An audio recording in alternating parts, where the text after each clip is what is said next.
बिस्मिल्लाहिर्रहमानिर्रहीम। अस्सलाम वालेकुम नाज़रीन, आप यूट्यूब चैनल देख रहे हैं। मैं इमरान खान हूँ। इमरान खान साहब की मेडिकल रिपोर्ट के हवाले से अलग अलग तरह की बातें हो रही। पाकिस्तान तहरीक इंसाफ की जो लीडरशिप है वो कह रही है रिपोर्ट ठीक है, इमरान खान साहब की आंख के अंदर बेहतरी आई है। रिपोर्ट भी यही कह रही है, जबकि इमरान खान साहब की फैमिली और उनके जो ज़ाती मुआलिजीन है वो अभी तक मुतमईन नहीं है। और तीसरी तरफ वो लोग जिन्होंने ये दावा किया कि इमरान खान साहब की आंख की बिनाई बिल्कुल ख़त्म हो गई है, उनका दावा अपनी जगह पर मौजूद है। अब आप इन सारी चीज़ों को इकट्ठा करें और एक बिगर पिक्चर आप इसकी देखें तो हुआ क्या। एक तो ये है कि पहले खबर आती है कि इमरान खान साहब की आंख ख़राब हो गई है, और इमरान खान साहब ये बताते हैं कि मैं अक्टूबर से इस बात की शिकायत कर रहा था, जनवरी में जाके इन्होंने सीरियस लिया और फिर यहाँ टेस्ट करने के बाद ये मुझे अस्पताल में लेकर गए, वहाँ पे मेरी आंख टेस्ट करवाई और आंख के अंदर इंजेक्शन लगाने के बाद बताया कि 15% आंख बची है और 85% आपकी बिनाई चली गई है। और इमरान खान साहब ने ये भी बताया कि बाकी भी चली गई थी। अब ये रिपोर्ट होता है सलमान सफदर साहब की रिपोर्ट में, और ये सुप्रीम कोर्ट ऑफ पाकिस्तान के अंदर जमा करवाया जाता है और इसके पीछे भी मेडिकल रिपोर्ट्स का अमल दखल होता है। अच्छा, इसके बाद क्या होता है कि अफसार आलम साहब आते हैं। अब अफसार आलम साहब कौन है आप जानते हैं, मिलिट्री एस्टेब्लिशमेंट से उनका क्या ताल्लुक है, नून लीग की हुकूमत से उनका क्या ताल्लुक है, वो खुद हुकूमत है, आप जानते हैं अच्छी तरह। तो अफसार आलम साहब आकर ये दावा करते हैं कि इमरान खान साहब की आंख की बिनाई बिल्कुल चली गई है। अब कुछ और भी जो टाउट्स हैं वो आते हैं, वो भी दावा करते हैं कि इमरान खान साहब की बिनाई बिल्कुल चली गई है। अब बराह रास्त खबर तो या तो पाकिस्तान की मिलिट्री एस्टेब्लिशमेंट के पास है या उन डॉक्टरों के पास है जो चेक कर रहे हैं। बराह रास्त कोई खबर ना तो इमरान खान की फैमिली के पास है, ना उनकी पार्टी के पास है, ना हमारे पास है, क्योंकि मौका ही नहीं मिला इमरान खान को मिलने से। जो ज़राए के हवाले से खबर आती है वो हम आप तक पहुंचाते हैं, लेकिन उसमें भी वो खबर वहीं से जनरेट हो रही है जहां से पाकिस्तान की मिलिट्री एस्टेब्लिशमेंट चाह रही है। इमरान खान साहब तक बराह रास्त एक्सेस तो बड़े अरसे से इन्होंने बहुत ज़बरदस्त तरीके से कंट्रोल की हुई है। अब जो ज़ाती मुआलिजीन है इमरान खान साहब के या उनकी जो फैमिली है, वो ये जो मौजूदा रिपोर्ट है इसके ऊपर मुतमईन नहीं है। इस रिपोर्ट में कुछ चीज़ों की कमी भी है। यानी मेरी एक एक्सपर्ट से बात हुई, वो यहाँ पे आई स्पेशलिस्ट हैं बरतानिया में, डॉक्टर कामरान आफ्ताब अहमद, FRCS भी हैं और ये रेटिना स्पेशलिस्ट हैं जो बीमारी इमरान खान साहब को है। उन्होंने कोई नुक्ते उठाए, उन्होंने कहा जी रिपोर्ट अधूरी है। यानी इस रिपोर्ट में मरीज से मुतालिक 20% मालूमात भी नहीं है, बल्कि रिपोर्ट में ऐसी चीज़ें लिख दी कि वो पॉलिटिकल लोगों से भी हमने मुशावरत की, उनको बुलाया, उनको बताया ये गैर ज़रूरी है, मेडिकल रिपोर्ट के अंदर ये चीज़ें नहीं होती। लेकिन यहाँ पे ये भी बताया गया कि जनाब वो बैरिस्टर गौर और अल्लामा राजा नासिर अब्बास साहब से भी हमने उनको भी बताया और डॉक्टर्स को भी बताया, तो ये चीज़ें गैर ज़रूरी है, ये मेडिकल रिपोर्ट के अंदर ये चीज़ें नहीं होती, प्रोफेशनल मेडिकल रिपोर्ट ये नहीं है। हाँ, ये बनाई गई है सुप्रीम कोर्ट ऑफ पाकिस्तान को मुतमईन करने के लिए, तो फिर रिपोर्ट उन्होंने ऐसी बनानी थी। बहरहाल जो डॉक्टर से मेरी बात हुई उन्होंने 2-3 चीज़ें बताई। उन्होंने कहा एक तो ये रिपोर्ट ही मुकम्मल नहीं है, इसमें जो आई प्रेशर है उसका जिक्र ही नहीं है। जो ड्रॉप्स डाले जा रहे हैं वो आई प्रेशर को हैंडल करने के लिए, कंट्रोल करने के लिए डाले जाते हैं, लेकिन इस पूरी रिपोर्ट में कहीं पे आई प्रेशर का जो एक उनकी आंख के अंदर जो प्रेशर जनरेट हो जाता है उसका दबाव का कहीं पे कोई जिक्र नहीं है। ये 10 से 20 तक मैक्सिमम होना चाहिए, इससे ऊपर नहीं जाना चाहिए, तो इसके बारे में कोई तस्करा नहीं है। दूसरा, उन्होंने कहा कि जितनी नज़र एकदम ठीक हो गई है ये पॉसिबल नहीं है। वो कहते हैं जी मैंने अपने पूरे करियर में ऐसा कोई केस नहीं देखा। वो ये कहते हैं कि अगर पहले 85% आंख खराब होने का दावा किया गया और बाद में ये दावा किया गया कि 70-80%, कुछ लोग 95% कह रहे हैं कि आंख ठीक हो गई है, तो ये दोनों दावे आपस में मैच ही नहीं करते। ये ह्यूमनली और साइंटिफिकली वो कह रहे हैं जो पॉसिबल नहीं है। मामला या तो पहले वाली रिपोर्ट इनकी झूठी है और गलत है, या ये वाली जो रिपोर्ट अब आई है ये झूठी है या गलत है। ये बात जो है वो डॉक्टर्स का कहना है। इमरान खान साहब की फैमिली और उनके जो ज़ाती मुआलिजीन है वो तो मुतमईन नहीं है। सलमान अकरम राजा साहब ये कहते हैं कि डॉक्टर कुरैशी जो गए थे वो हमारी रिकमेंडेशन के ऊपर गए थे, पाकिस्तान तहरीक इंसाफ की, और डॉक्टर कुरैशी भी यही क्लेम कर रहे हैं कि अब इमरान खान साहब की आंख के अंदर बेहतरी आई है और मजीद बेहतरी भी आ सकती है। तो ये तो बड़ी अच्छी बात है। देखिए, अगर इमरान खान साहब की आंखें ठीक हो रही हैं और उनकी आंख के अंदर जो बिनाई का मसला है वो सॉल्व हो रहा है, तो इससे ज़्यादा बेहतर बात कोई हो नहीं सकती। मैंने लोगों को बड़ा इस तरह में देखा, बेशुमार लोगों ने मैसेजेस किए, नौजवान मैसेजेस करके कह रहे थे कि हम अपनी आंख देना चाहते हैं इमरान खान साहब को, डोनेट करना चाहते हैं। हालांकि इसमें डोनेशन नहीं हो सकती इस बीमारी में, लेकिन नौजवान ये कह रहे थे। बेशुमार खवातीन और हज़रात के मैसेजेस आ रहे थे, वो दुआएं कर रहे थे, खाना काबा में लोग दुआएं कर रहे थे, लोग मस्जिद नबवी में दुआएं कर रहे थे, लोग अपने घरों में दुआएं कर रहे थे। लोगों ने बहुत दुआ की है इमरान खान साहब की आंख के लिए। अल्लाह रब्बुल इज़्ज़त दुआओं का सुनने वाला है। लेकिन जो डॉक्टर मेरी बात हुई जिनसे, वो कहते हैं जी ऐसे नहीं है। अफसार आलम साहब ने देखें, वो एक तरफ वो ये कह रहे थे कि आंख खत्म हो गई है, और भी बहुत सारे लोग ये इस तरह की बातें कर रहे थे, बहुत वसूख से ये बात कर रहे थे। अब सवाल ये पैदा होता है कि ये जो लोग ये बातें कर रहे थे, क्या ये अफरा तफरी फैलाना चाहते थे? तो फिर तो अफसार आलम साहब पे मुकदमा दर्ज होना चाहिए कि जनाब आपने बिनाई खत्म कर दी। हालांकि ऐसी कोई सच्ची खबर मौजूद नहीं थी, ये उन्होंने कहा ना, और उन्होंने कहा कि बड़े बावसूख जराए से मैं कह रहा हूँ। अब नवाज शरीफ के ये आदमी है, खास आदमी है, और एस्टेब्लिशमेंट इनका जो ताल्लुक है वो सारी दुनिया अच्छी तरह जानती है। इमरान खान साहब की फैमिली आज के दिन में एक मौक़िफ़ देगी और वो पॉइंट ऑफ व्यू अपना सामने रखेगी कि इमरान खान साहब की आंख की सेहत के बारे में उनका क्या कहना है और उनका मुतालबा क्या है। अभी तक जो पार्टी मुतालबा कर रही है, बाकी लोग कर रहे हैं कि फैमिली की मौजूदगी में, जो ज़ाती मुआलिजीन है उनकी मौजूदगी में कोई टेस्ट किए जाएँ और इमरान खान साहब के हवाले से उनको आज़ादाना टेस्ट करने दिए जाएँ, ताकि कन्फर्मेशन हो जाए कि इमरान खान साहब की सेहत कैसी है।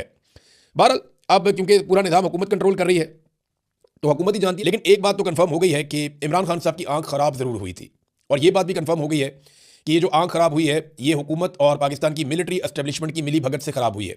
अब ये इन्होंने जानबूझकर बदनीयती से ख़राब की है या इनकी नाअहली है, ये समझ नहीं पाए। ये चीज़ें तो इंक्वायरी हो तो पता चलेगा, लेकिन इंक्वायरी पाकिस्तान में अब कौन करेगा? यानी आसिम मुनीर साहब इमरान खान साहब को कंट्रोल करते हैं, तो उनकी इंक्वायरी कौन करेगा? या कौन चेक करेगा? मिलिट्री एस्टेब्लिशमेंट का आपको पता है पाकिस्तान में तोती बोलता है, ताकत उनके पास है। आज तो ये किसी को जवाबदेह है ही नहीं। दूसरी जानब जो पाकिस्तान तहरीक इंसाफ का एहतजाज चल रहा है, वहाँ पे कुछ तादाद लोगों की बड़ी है स्वाबी में। कुछ और जगहों पे लोग एहतजाज करते हैं, फिर चले जाते हैं, सड़क बंद करते हैं, फिर खोल देते हैं। तो मुख्तलिफ जगह पे अलग अलग तरह का एहतजाज चल रहा है। पार्लियामेंट के बाहर से जो बंदे गिरफ्तार किए गए थे पाकिस्तान तहरीक इंसाफ के, उनमें 2 MNAs और 4 MPs के ऊपर मुकदमा दर्ज किया गया है। और जो मुकदमात उन पर दर्ज किए गए हैं, ज़रा उनकी नौयत आप चेक करें।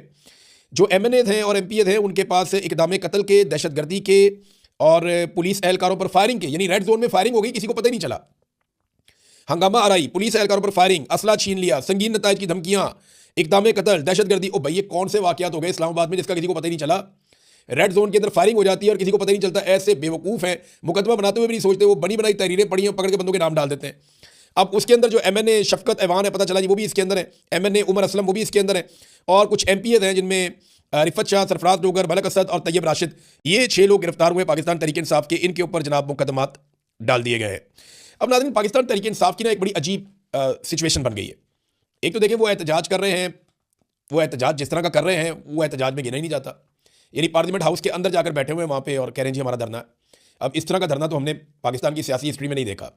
इधर खैबर पख्तूनख्वा हाउस के बाहर जो धरना था वो पहले खत्म हो जाता है, फिर दोबारा शुरू हो जाता है, वो भी समझ से बाहर है कि वहाँ क्या चल रहा है। पार्लियामेंट नाजिद वालों की कोई खबर आ ही नहीं, पता ही नहीं चल रहा। फिर यहाँ पार्लियामेंट से निकल के जाते हैं 2 लोग, जाके डॉक्टरों से मिलकर ब्रीफिंग लेके वापस भी आ जाते हैं और उनको रोटी नहीं मिलती। ये अजीबोगरीब किस्म की चीज़ें हैं जिनसे शकूक व शुबहात पैदा होते हैं। देखिए हुकूमत जिसको चाहती है वो कहती है आओ जी आपको मिलवाते हैं। अब वो यही समझे होंगे इमरान खान से मिलवा रहे हैं, वो लेकर चले गए, डॉक्टरों से मिलवा के उनको वापस ले आए। अब पाकिस्तान तहरीक इंसाफ ना इस सिचुएशन में फंस गई। खैबर पख्तूनख्वा में लोग एहतजाज कर रहे हैं, पंजाब में भी निकल रहे हैं, तो लोग खुद निकल रहे हैं, लीडरलेस निकल रहे हैं। और लीडरशिप जो है वो बाकायदा लोगों को कॉल करके ऐसा सच बुला नहीं रही कि तुम लोग आओ यहाँ पहुँचो, या लोग खुद लेकर नहीं आ रहे। उसकी एक वजह है, मैं आपको बता देता हूँ। अगर इन्होंने 1 लाख, 1.5 लाख, 2 लाख बंदा इकट्ठा कर दिया ना स्वाबी में, तो वो लोग ये कहेंगे कि चलो इस्लामाबाद, फिर वो क्राउड कंट्रोल नहीं होगा। और अभी कोई ऐसा लीडर भी नहीं है जो उस क्राउड को कंट्रोल करे। और ग्राउंड के ऊपर सच्ची बात यह है कि पाकिस्तान तहरीक इंसाफ की तैयारी नहीं है। देखिए मैं बार बार ये कहता हूँ, बड़ी सपोर्ट है, बड़ी सपोर्ट है। ये 2/3 अक्सरियत के साथ अभी आप इलेक्शन करवाएं, इमरान खान नाकों चने चबवा देगा सारों को, ये इलेक्शन जीत जाएगा बड़े आराम से, सबको पता है। आसिम मुनीर साहब भी जानते हैं। सपोर्ट बहुत ज़्यादा है पाकिस्तान तहरीक इंसाफ की, लेकिन ग्राउंड के ऊपर तैयारियाँ, जो तंजीमी तैयारियाँ होती हैं वो नहीं है। अगर आपने एक तहरीक चलानी है, एक लॉन्ग मार्च करना है, एक धरना देना है, आपको उसके लिए लॉजिस्टिक्स चाहिए होते हैं। आप कंटेनर बनाते हैं, कारकुनों को तैयार करते हैं, कारकुनों की ड्यूटियां लगाते हैं, आपको पता होता है कहाँ कहाँ से कौन कौन बंदा लोगों को लेकर आएगा, किस तरीके से होगा। हाँ ये ज़रूर है कि अगर कोई इनकलाब ही आ जाए पाकिस्तान में, पूरा पाकिस्तान बाहर निकल आए और पूरा पाकिस्तान मामला अपने हाथ में ले ले, फिर तो 2-4 दिन की गेम है, फिर तो मामला बिल्कुल उलट जाएगा। लेकिन अगर वो नहीं होता और एक पॉलिटिकल पार्टी के तौर पर आपको बड़ा एहतजाज करना पड़ता है, तो मैं ये साफ बात कहना चाहता हूँ कि उसकी तैयारी नहीं है। अगर गुज़िश्ता चंद महीनों में ये रैलियाँ की गई हैं, जलसे जुलूस किए गए हैं, इनकी जगह पे अगर ग्राउंड पे प्रॉपर तैयारी की जाती, जिसको इमरान खान साहब ने कहा था स्ट्रीट मूवमेंट, अगर उसकी तंजीमी सतह के ऊपर तैयारी की जाती, नौजवानों को पता होता, उन सबके पास उनकी ड्यूटीज होती हैं और वो सारे जुड़े होते आपस में राब्ते में, तो ये ज़्यादा बेहतर बारगेनिंग पोजीशन में होते। लेकिन ग्राउंड पे तैयारी नहीं है। मकबूलियत बहुत है, मकबूलियत बहुत है, आवाम के अंदर पजीराई बहुत है, आवाम जो है वो लायामल भी मांगती है। लेकिन देखिए आप एक हजूम को लेकर नहीं चल सकते, आपने बाकायदा ऑर्गेनाइज तरीके से जाना होता है, उसकी तैयारी नहीं है। और अगर इनकलाब आ जाए तो अलग बात है, वो हमने पंजाब में तो देखा नहीं अभी तक, ना सिंध में देखा, ना बलूचिस्तान में देखा। लोगों को निकलना चाहिए अपने हक के लिए, और एक दिन लोग निकलेंगे, मैं ये जानता हूँ, लेकिन फिलहाल ऐसा कुछ दिखाई नहीं दे रहा।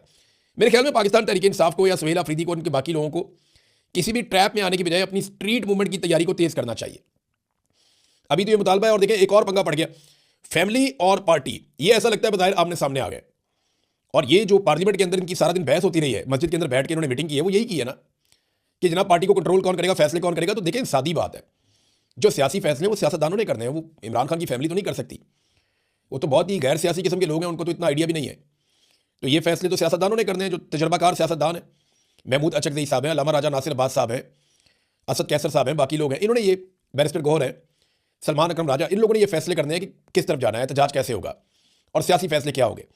लेकिन क्योंकि ये सिचुएशन बड़ी अजीब है, यहाँ पे इमरान खान साहब की ज़िंदगी का मामला आ जाता है, उनकी बिनाई का मामला आ जाता है, तो फैमिली बहुत रेलिवेंट हो जाती है और वो ओवरकम कर जाती है सारी सिचुएशन को। सारी सिचुएशन में वो बहुत आगे निकल जाते हैं। वजह यह है कि उनकी वाबस्तगी है ना बराह रास्त। कानूनी नुक्ता नज़र से भी जब इलाज के बारे में बात की जाएगी तो फैमिली की बात की जाएगी, फैमिली को बुलाएं। कानून में भी फैमिली पहले है, तो यहाँ पे फैमिली की रेलिवेंसी बहुत ज़्यादा बढ़ गई और उसकी वजह से बहुत सारी चीज़ें जो हैं वो कंफ्यूज भी हुई, बहुत सारे प्रॉब्लम भी क्रिएट हुए। क्योंकि देखिए फैमिली तो जब बात करेगी वो यही बात करेगी हमारे भाई को निकालो जेल में से और उसका इलाज होना चाहिए, हमें हमारे भाई से मिलवाया जाए। उनकी डिमांड्स तो यही रहेंगी। अब जो पॉलिटिकल लोग हैं उनकी तरह पॉलिटिकल डिमांड्स होती हैं। अब देखना यह है कि इसको ये कैसे मैनेज करते हैं। अभी जो होना था वो तो चीज़ें हो गई हैं।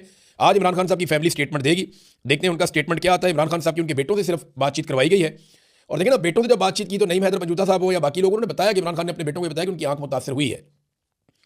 ये बात तो कंफर्म है। अब जिन लोगों की वजह से आंख मुतासर हुई है उनसे तो सवाल होता रहेगा, इसका जवाब तो हमेशा मांगा जाता रहेगा, क्योंकि एक लीडर के साथ इस किस्म की हरकत हुई है। मैंने वीडियो देखी है शफीउल्लाह जान की, जैसे पुलिस उसको घसीट के मारती हुई लेकर जा रही है।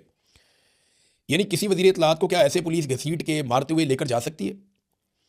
सिंध का, पंजाब का, फेडरल का, फेडरेशन का, कोई भी, बलूचिस्तान का कोई भी वजीर इत्तलात आप पकड़े और पुलिस वाले ऐसे मारते हुए घसीटते हुए इसको ले जाएं, ये मनाजिर पाकिस्तान का मीडिया ववेला डाल देगा, पाकिस्तान का मीडिया शोर मचा देगा, पाकिस्तान के अंदर रोला पड़ जाएगा और पूरी दुनिया में रोला पड़ जाएगा। लेकिन शफीउल्लाह जान है, क्योंकि पाकिस्तान तरीके इंसाफ से इमरान खान से उनका ताल्लुक है और इस वक्त पाकिस्तान की मिलिट्री एस्टेब्लिशमेंट इमरान खान साहब पे बहुत गुस्से में है, तो किसी को कोई फर्क ही नहीं पड़ता जो बाहर दिखाई दे रहा है। नाज़रीन, अली अमीन गंडापुर साहब ने कुछ स्टेटमेंट्स दिए हैं, मैं इसके ऊपर इसलिए बात करूंगा कि मैं इनमें एक दो चीज़ों का गवाह भी हूं।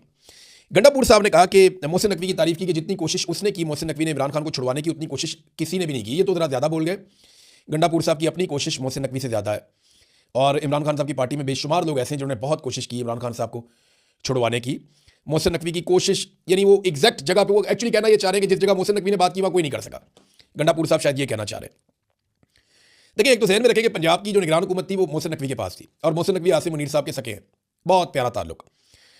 तो पंजाब में अगवा हुए लोग, अगवा बराए बयान हुआ, पंजाब में जुल्म हुआ, जबर हुआ, फस्तायत हुई, कंपेन नहीं चलाने दी, आर का कंट्रोल था, फिर पंजाब में जो कुछ किया गया झंडा तक नहीं उठाने दिया गया, पीटीआई को फॉर्म 47 जारी करवाई गई। ये सारा खेल जो है मोहसिन नकवी साहब थे ना, जिन्होंने पंजाब में पाकिस्तान तरीके इंसाफ की हुकूमत नहीं बनने दी। एक बड़े प्लेयर थे इसमें। दूसरा, बतौर वज़ीर दाखिला बाकायदा धमकी लगाकर 26 नवंबर का कत्लेआम किया मोहसिन नकवी ने, और उनके ऊपर ये इल्ज़ाम भी है। ये तो अली अमीन गंडापुर भी ये बात करते हैं। फिर आसिम मुनीर साहब के पीछे जो एक शख्स या मुख्तलिफ दिमाग जो काम करते हैं, उनमें एक मोहसिन नकवी का दिमाग भी है और ये बहुत अहम आदमी है आसिम मुनीर के लिए, और बहुत अहम दोनों के ऊपर भी आसिम मुनीर के साथ रहा। तो मोहसिन नकवी ने इमरान खान को, पीटीआई को बहुत नुकसान पहुंचाया, इनकी बनती हुई हुकूमत नहीं बनने दी। और आसिफ अली जरदारी मोहसिन नकवी को अपना बेटा कहता है और नवाज शरीफ वगैरह भी अब मोहसिन नकवी के बहुत करीब है। तो मोहसिन नकवी ने इन दो पॉलिटिकल पार्टीज को ज़बरदस्ती इक़्तिदार में लाने के लिए पूरा खेल खेला। लेकिन इमरान खान को छुड़वाने के लिए, देखिए अब ये मैं आपको बताता हूँ, मेरी जब गंडापुर साहब से मुलाकात हुई, जब वो वज़ीर आला बने, तो उसके कुछ अरसे के बाद उन्होंने ये कहा कि मैं इमरान खान को बातचीत के जरिए से छुड़वाऊंगा। तो मैंने उन्हें कहा जी इमरान खान ने तो आपको एहतजाज का टास्क दिया कि आप अपनी कंपेन चलाएंगे, आप एहतजाज की, और आप एक तहरीक बनाएंगे। तो उन्होंने कहा नहीं, वो मैं, आप मेरे से लिख कर ले लें, इमरान खान अगर कभी भी छूट कर आएगा तो वो ये बातचीत के जरिए छूट कर आएगा, वैसे इमरान खान नहीं छूटेगा। उन दिनों में मोहसिन नकवी साहब के साथ भी मुलाकातें हो रही थी गंडापुर साहब की, और बहुत मुमकिन है कि गंडापुर साहब को कंट्रोल करने के लिए या उन्हें दिखाने के लिए उन्होंने, मोहसिन नकवी साहब ने आर्मी चीफ के सामने ये बात की हो, आसिम मुनीर के सामने, कि जी इमरान खान साहब के बारे में कुछ सोचे या उन्हें छोड़े या ये मामला रिजॉल्व करे, और इससे गंडापुर साहब ने ये तासुर लिया हो कि ये बंदा इमरान खान को छुड़वा सकता है। ये ऐसा नहीं है, इन्होंने इमरान खान को नहीं छोड़ना इस तरह। मैं ये जानता हूँ ज़ाती तौर पे कि जब तक कौम नहीं छुड़ाएगी ये इमरान खान को नहीं छोड़ेंगे, या जब तक कोई बहुत बड़ा बैरूनी दबाव नहीं आएगा तब तक इमरान खान को नहीं छोड़ेंगे, या जब तक इमरान खान साहब कोई डील नहीं बना लेंगे या कोई इनके साथ मफाहमत नहीं कर लेंगे या कोई रास्ता नहीं निकालेंगे, कोई अंदरूनी बैरूनी दबाव नहीं आएगा, तब तक इमरान खान को नहीं छोड़ेंगे, चाहे कोई भी कहता रहे। ये गंडापुर साहब ने कह तो दिया, लेकिन मेरे ख्याल में थोड़ा ज़्यादा बोल दिया। बहुत सारे और लोगों ने बड़ी कोशिश की है, जिनमें गंडापुर साहब खुद भी शामिल हैं, शायद मोहसिन नकवी से ज़्यादा ही उन्होंने जोर लगाया होगा। गो कि उन्होंने बहुत बड़ी बड़ी गलतियां भी की और लोगों से झूठ बोला उन्होंने, जिसकी वजह से लोग उनके खिलाफ भी हो गए। अगर वो लोगों के सामने सच रखते शुरू से तो शायद लोग इतने उनके खिलाफ ना होते। तो सनम जावेद के बारे में उन्होंने बड़ी अजीबोगरीब बात की है गंडापुर साहब ने। हालांकि सनम जावेद ने सोशल मीडिया से दुश्मनी ले ली थी गंडापुर के लिए, लेकिन बड़ी उन्होंने अजीब, यानी अखलाकियात से नीचे जा रही थी वो बात जो उन्होंने की सनम जावेद के बारे में। तो नामुनासिब है, ऐसी बात नहीं करनी चाहिए। ख़वातीन के बारे में जब आप कुछ बात करें ना, तो आपको अल्फाज के चुनाव में भी मुहतात रहना चाहिए। ये पहले भी मुहतात नहीं रहते, पहले भी गंडापुर साहब ऐसे बातें कर जाते हैं। इन्होंने मरियम नवाज़ के बारे में भी इसी तरह के एक दो दफ़ा अल्फाज बोल दिए थे, बाद में पाकिस्तान तहरीक इंसाफ को शर्मिंदगी उठानी पड़ी थी। तो अब एक और बात उन्होंने की, उन्होंने कहा ये ड्रोन हमले और जो ऑपरेशन हैं वो मेरे दौर के अंदर नहीं हो रहे थे, इस दौर के अंदर जो हालात हैं वो ख़राब है। तो इसका जवाब तो जो मौजूदा हुकूमत है सुहेल अफरीदी उनको देना चाहिए, और वो बताएं कि उनके दौर में ड्रोन हमले ज़्यादा क्यों हो रहे हैं। वो ये भी बताएं कि उनके दौर में ऑपरेशंस ज़्यादा क्यों हो रहे हैं और क्या उन्होंने ऑपरेशंस की इजाज़त दी है दूसरे तरीके से। ये अब जवाब देना पड़ेगा सुहेल अफरीदी को, क्योंकि अली अमीन गंडापुर साहब ने कैटेगोरिकली जो है वो ये बताया कि उनकी हुकूमत ज़्यादा बेहतर इन मामलात में परफॉर्म कर रही थी। और अगर वो अदादोशुमार गंडापुर साहब के देखें तो फिर उनकी बात ठीक लगती है। तो इस पर सुहेल अफरीदी साहब को ज़रूर रिस्पॉन्ड करना चाहिए। शेर अफजल मरवत साहब आए, वो आकर मिले, वहाँ पर सुहेल अफरीदी साहब को भी मिले, बाकी लोगों को मिले, लेकिन सुहेल अफरीदी फिर उठ के निकल गए वहाँ से। उन्हें नागवार गुजरा ये कहाँ पे आ गया शेर अफजल मरवत, पिछले चंद दिनों में नजर नहीं आए, लेकिन आज वो सूटेड बुटेड होकर पहुंच गए और उन्होंने आते ही कह दिया जनाब कि खैबर पख्तूनख्वा के जो रास्ते हैं वो खोल दिए जाए और 5 लाख नौजवानों को रावलपिंडी इस्लामाबाद पहुंचाया जाए और ये बंद किया जाए। तो वो एक नया मिशन लेकर आ गए थे। भारत मेरे ख्याल में तैयारी नहीं है अभी पाकिस्तान तहरीक इंसाफ की ग्राउंड के ऊपर, वो दिखाई नहीं दी तैयारी। तो अगर वो तैयारी करने में अपना टाइम लगाते पिछले चंद महीने, तो आज पोजीशन कुछ और होती। उन्हें बाकायदा तैयारी करनी पड़ेगी ग्राउंड के ऊपर, टेक्निकल बुनियादों के ऊपर, तो उसके बाद वो चैलेंज कर पाएंगे इस निज़ाम को, अदरवाइज वो नहीं कर पाएंगे। देखें ना, अभी जो स्वाबी में लोग बैठे हुए हैं उनकी तादाद बेशक बढ़ रही है, लेकिन वो किसी लम्हे भी 10,000 लोग वहाँ इकट्ठे नहीं हुए। एक लम्हे के लिए भी 10,000 लोग वहाँ पे इकट्ठे नहीं हुए। बाकी सूबों की जो हालात है वो भी आपके सामने है। तो इनको बहुत ज़्यादा तैयारी की ज़रूरत है। सपोर्ट इनके साथ बहुत है, लेकिन ग्राउंड पे तैयारी नहीं है। अब तक के लिए इतनी, अपना ख्याल रखिएगा, अपने चैनल का भी। अल्लाह हाफ़िज़।